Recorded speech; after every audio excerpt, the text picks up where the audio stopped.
오늘 성경에서 이야기하는 그 사랑은 바로 헤세드라는 단어를 가지고 있는 사랑입니다. 무엇이냐면 언약의 말씀대로 그들을 이끄시고 언약의 말씀대로 그를 도우시는 그 하나님 되심을 기억하면서 오늘 무엇보다 이 이사야 선지자가 활동했던 그 시대가 무엇이냐면은 이제 하나님과 함께 있었던 그들이 하나님의 말씀을 들었던 그들이 이제 본인들이 잘 먹고 잘 사니까 하나님을 잊어버린 것이지.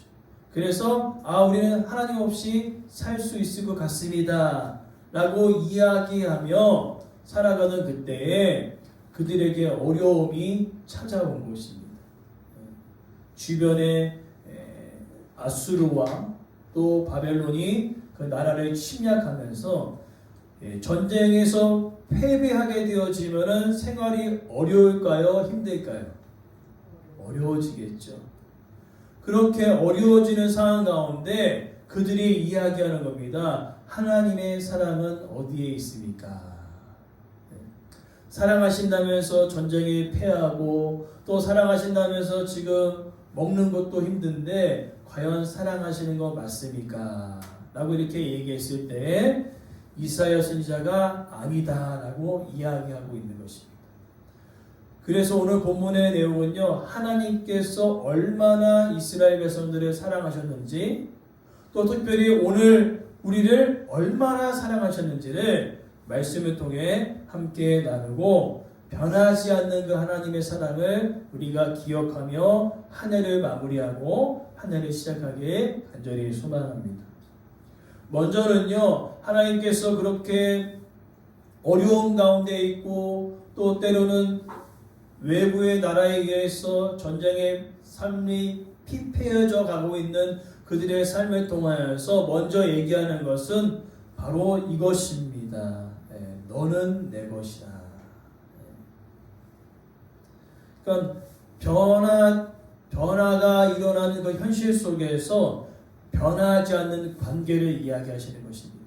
즉, 잘 먹고 잘 살 뿐만 아니라 어렵고 힘들 때에 상황과 환경은 막 변화되고 있지만은 변하지 않는 관계를 이야기하고 계시는 거죠.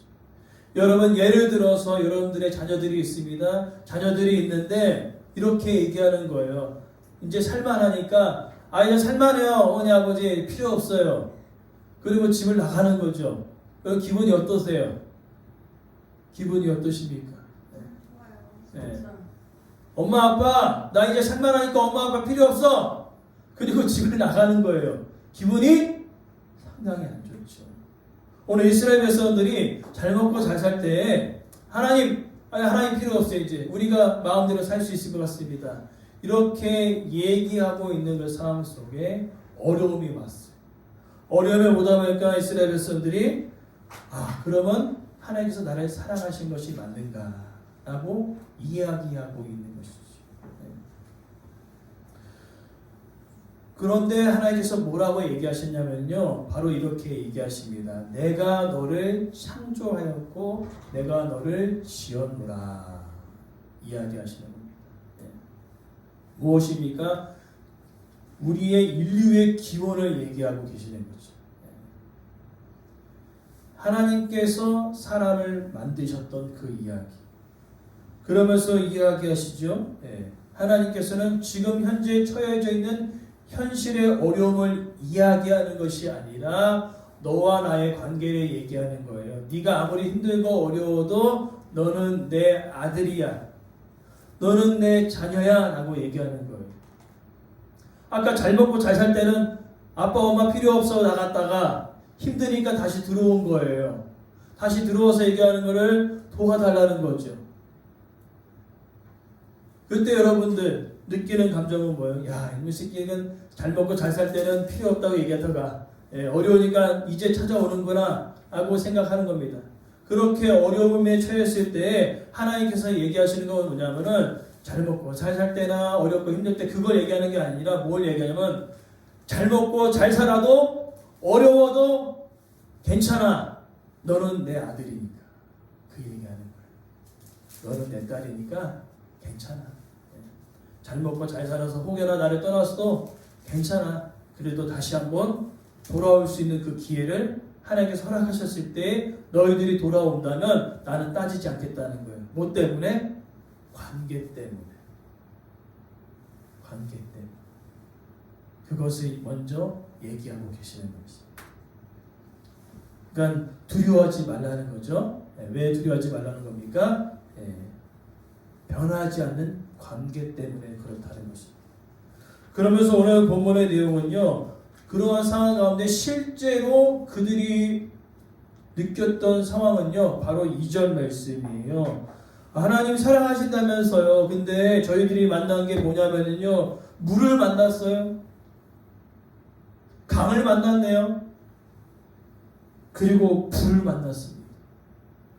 그러니까 하나님께서 너무나 사랑하시는데 저 물을 만나서 침몰당할 뻔했고 강 만나서 강에 빠져 죽을 뻔했고 불 만나서 타 죽을 뻔했거든요. 그 이야기를 하고 있는 겁니다. 그러니까 저도 이제 신학교를 통해서 다른 종교도 공부를 합니다. 불교도 공부하고 유교도 공부하고 도교도 공부하고 어마어마 많은 것들을 공부하는데 유교와 불교와 도교의 차이점은 뭔지 아십니까? 어려움에 처했을 때 이야기합니다. 업보다. 그리고 너 스스로 수행해서 그것을 돌파해라. 그것이 불교, 도교, 유교의 핵심이에요. 이 업보니까 이것을 네가 어떻게 할 수 없으니까 네가 수행하고 고행하고 절하고 기도하고 뭐해서 네 혼자 이겨내. 이것이 바로 유교와 불교와 도교의 큰 특징입니다. 그럼 기독교는 뭐가 다를까요? 이렇게 얘기합니다. 힘들었지? 힘들었지? 내가 너와 함께 할게. 이게 바로 기독교의 다른 점. 야! 등 떠미는 거예요. 야, 업보야, 자식아. 네가 힘들게 고행하고 기도하고 해서 네 힘으로 이겨내! 라고 얘기하는 것이 세상의 종교라면 기독교의 진짜 핵심은 뭔지 아십니까? 어려웠어? 그래, 내가 너를 도와줄게. 오늘 이스라엘 백성들이 하나님 사랑하신다면서 얘기했는데 물을 만나고 불을 만났다는 거예요. 그때 얘기하시는 것입니다. 내가 너와 함께 하겠다. 그러니까 어려움이 없겠다는 의미가 아니라 어려움이 있다는 거예요. 그치? 기독교는 예수 그리스도를 믿고 이 땅을 살아가는데 어려움이 없는 것이 아닙니다. 어려움이 있어요. 고난이 있어요. 근데 뭐라고 얘기하십니까? 그 어려움 속에 나도 너와 함께 할게. 한번 이겨보자. 내가 너와 함께 할 테니 한번 일어나 보자. 그 이야기를 하고 계십니다. 특별히 이스라엘 백성들이 이제 출애굽하여 나갔을 때에 홍해 바다가 가로막고 있었어요. 힘들게 탈출했는데 어디예요? 바닷가예요. 뒤에는 군대가 쫓아오고 있습니다. 죽여버리려고. 그럼 여러분 도망갈 데가 있어요? 없어요? 없지요. 그때 하나님께서 이야기하십니다. 너는 가만히 있어. 내가 너희를 위하여 베푸는 구원을 보라. 라고 얘기했을 때 모세가 지팡이를 딱 내미니까 어떻게 됩니까? 바다가 샥 갈라져요. 그래서 저는 이 홍해바다 사건을 통하여서 늘 기억나는 찬양이 있어요. 이 찬양이 너무나 은혜로운데 이런 찬양이에요. 큰 바다가 갈라져 나의 길이 되었네. 그가 말씀으로 명하시네. 나는 이제 더 이상 함께할 수 없으나 주님이 나와 함께 하신다면 나는 그 길을 걸어가겠네. 주님이 함께 걸어가시니까 바다가 쫙 갈라졌어. 또 다른 사건도 있습니다. 여러분 성경은요 신화가 아니라 역사예요. 애굽의 이집트 때의 사건이 있었고요. 또 때로는요 바벨론 시절에 어떠한 사건이 있었냐면 하나님을 섬겨야 되는데 우상도 또 섬기라는 그 금신상을 숭배하는 거죠. 사람이 만든 것. 여러분, 사람이 만들어진 그것이 신이 될 수 있을까요? 없을까요? 제가 여러분들에게 말씀드리는 거. 사람이 만들어낸 조각이 신이 될 수 있나요? 없나요? 없습니다. 근데 그것을 섬기라는 거예요. 그때 사드락 메삭 아벤느고가 no, 사람이 만들어 놓은 그것이 난 신이 될 수 없습니다. 그러니 섬기지 않겠습니다 했더니 풀무불, 그 당시에 풀무불은 이제 도자기나 이런 거 구울 때 쓰는 거기 때문에 온도가 1000도 이상이에요. 그럼 어떻게 될까요? 사람이 들어가면 죽지요. 근데 그 상황 속에 얘기합니다. 그리 아니하실지라도 나는 하나님만을 섬기겠습니다. 그리고 불 가운데로 딱 들어갔더니 어떻게 합니까? 그 불 가운데 하나님께서 그들과 함께 하셔서 어떠한 일이 벌어진 줄 아십니까? 머리털 하나도 탄 냄새가 없이 그대로 나왔어요. 그래서 바벨론 왕이 이야기합니다. 와, 너희들이 섬기는 그 신이 참된 신이로소이다 라고 고백하지 않습니까? 오늘 하나님께서는요, 우리 인생 가운데 여러분 물을 만나실 거예요. 강도 만날 겁니다. 불도 만나게 될 거예요. 그러나 중요한 것은 혼자 내버려 두지 아니하신다. 내가 너와 함께 하겠다 라고 이야기하고 계시는 것입니다.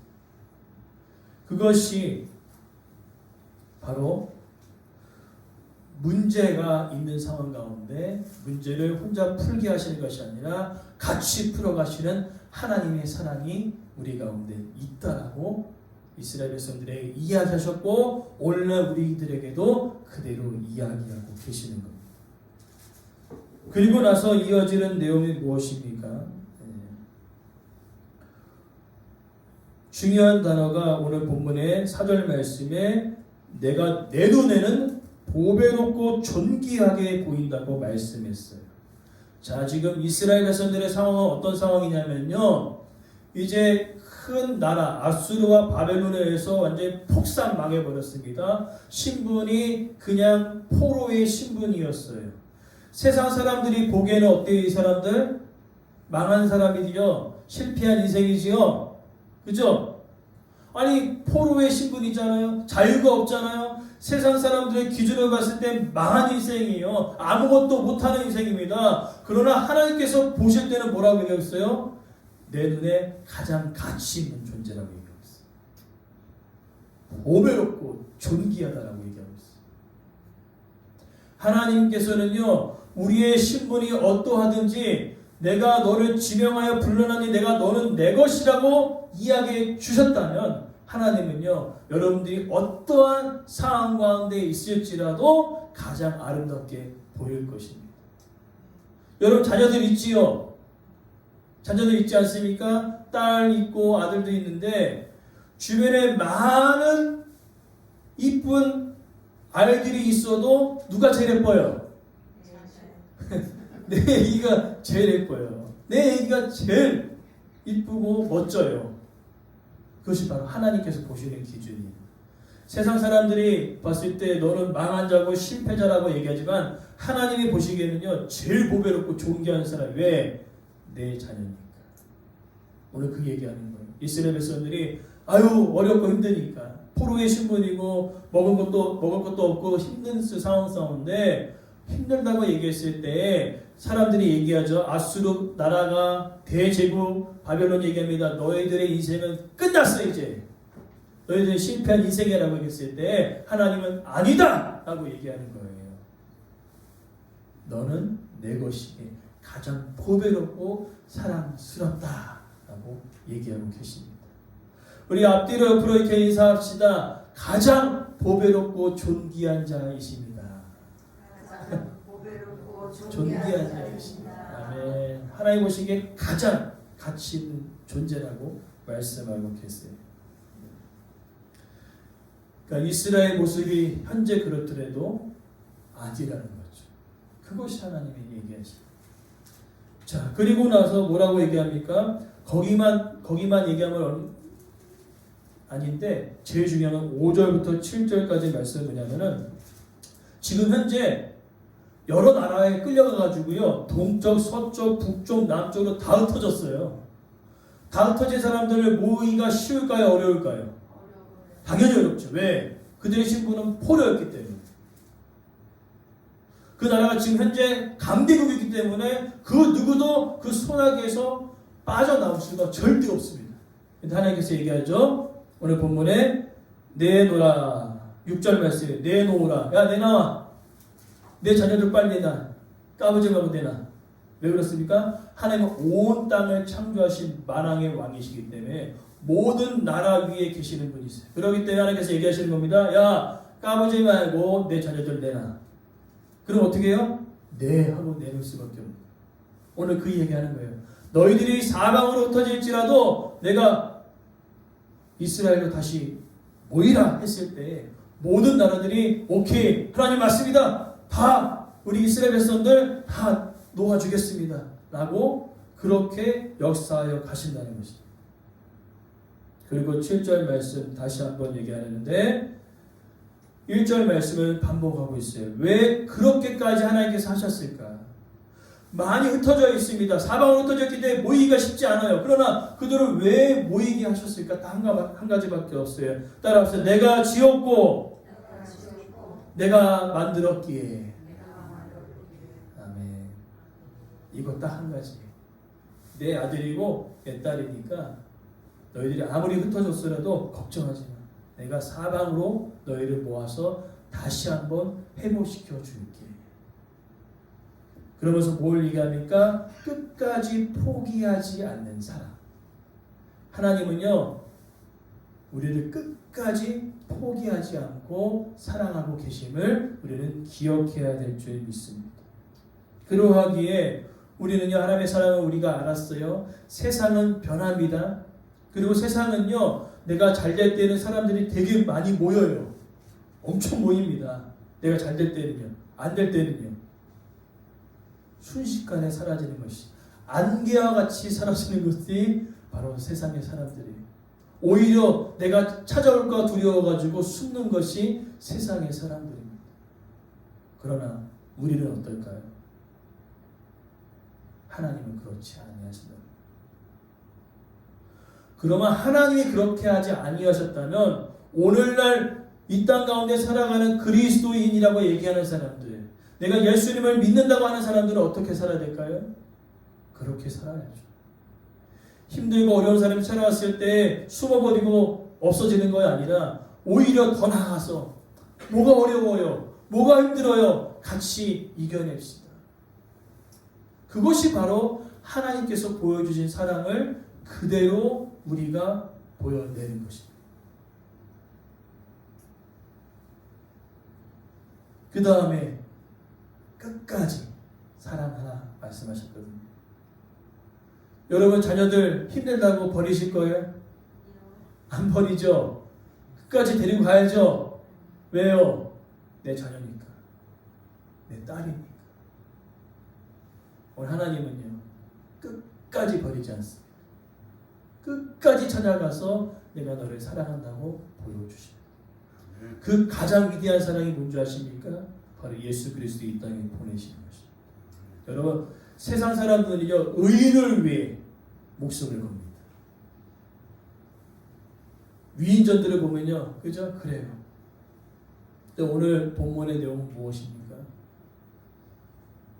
하나님을 떠나버린 사람들을 향하여서 오셨다는 거죠. 제가 그때 말씀드렸죠. 죄인이라는 단어는 제가 저도 듣기 좀 문명하니까 하나님과의 관계에서 멀어졌고 떨어진 사람들을 위해서 오셨다는 거죠. 그게 대단한 겁니다. 그것으로 하나님은 사랑을 베풀어 주셨어요.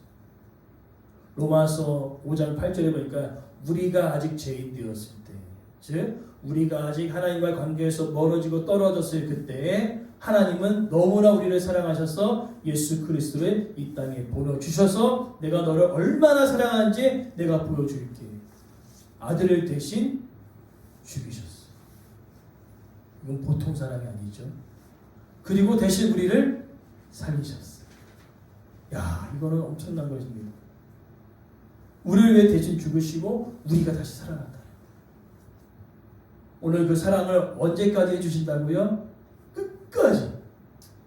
끝까지 사랑하신다고 말씀하십니다. 그러하기에 이제 우리는 어떻게 될까요? 나를 믿고 끝까지 사랑하시는 아버지 하나님, 그 하나님을, 그 사랑을 의심하지 마십시오. 환경이 어렵고 상황이 어렵더라고 하나님 나 사랑하지 않는구나 라고 생각하지 마시기 바랍니다. 왜냐? 하나님은요 우리를 여전히 끝까지 사랑하시는 분이시기 때문입니다. 그리고 더 나아가 하나님의 사랑은요 다양한 방법으로 역사하십니다. 한 선교사님이 이제 선교지를 갔어요. 선교지를 갔는데 물이 범람해 버린 것입니다. 범람해가지고 물에 빠져버렸어요. 그래서 선교사님이 기도하며 하나님 저 너무 사랑하시는 거 맞죠? 저를 좀 도와주세요 얘기했더니 한 여객선이 지나가는 거죠. 그래서 선교사님한테 얘기하면 저희가 도와드릴게요 했더니 선교사님이 얘기합니다. 나는 하나님께서 도와주실 것입니다. 가세요. 여객선이 물러갔어요. 또 한 배가 언양어선이라고 하죠. 물고기 잡는 배가 왔어요. 저희가 도와드리겠습니다 했더니 저희는 하나님께서 도와주십니다. 걱정하지 말아요. 가세요. 이제 숨이 꼴깍꼴깍 넘어지는 거예요. 이제는 열받았어요. 선교사님이. 아니 하나님께서 나를 사랑해 주신다면서 왜 하나님 나를 안 구해주시고 뭐 하시는 거예요? 라고 얘기했을 때 하나님께서 이렇게 얘기하십니다. 내가 너를 위해 여객선을 보내고 언양어선 보내고 수많은 배를 보냈으나 너는 그것을 거절하였구나. 여러분 하나님의 사랑은요 초월적인 그런 능력을 통하여서 나타나지만 사람을 통하여서도 역사하십니다. 여러분 그것을 반드시 깨달아 하셔야 돼요. 와 하나님은 뭔가 막 무리를 걷고 막 물 갈라지게 하고 막 불 가운데 들어가서 막 그런 것만 보호하시고 사랑하신다는 의미가 아니라 사람을 통하여서도 하나님이 일하신다는 거죠. 여러분 다양하게 일하십니다. 여러분 그것을 반드시 기억하세요. 다양하게 역사하시고 다양한 방법으로 우리를 사랑하십니다. 언제까지? 끝까지.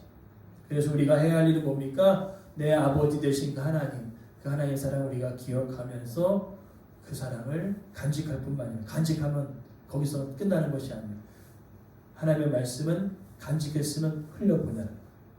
여기까지 가야 하나님의 사랑을 제대로 안 것이고 예수 그리스도의 사랑을 온전히 깨달아 안 것입니다. 그러니 여러분 하나님의 사랑을 간직하셨다면 그 간직하신 사랑을 흘려보내기 바랍니다. 지역으로 주변의 사람들을 흘려보낼 때에 하나님의 사랑을 그분들이 깨달아 알고 주님께로 돌아오는 놀라운 일들이 우리를 통하여 일어나기 간절히 소망합니다.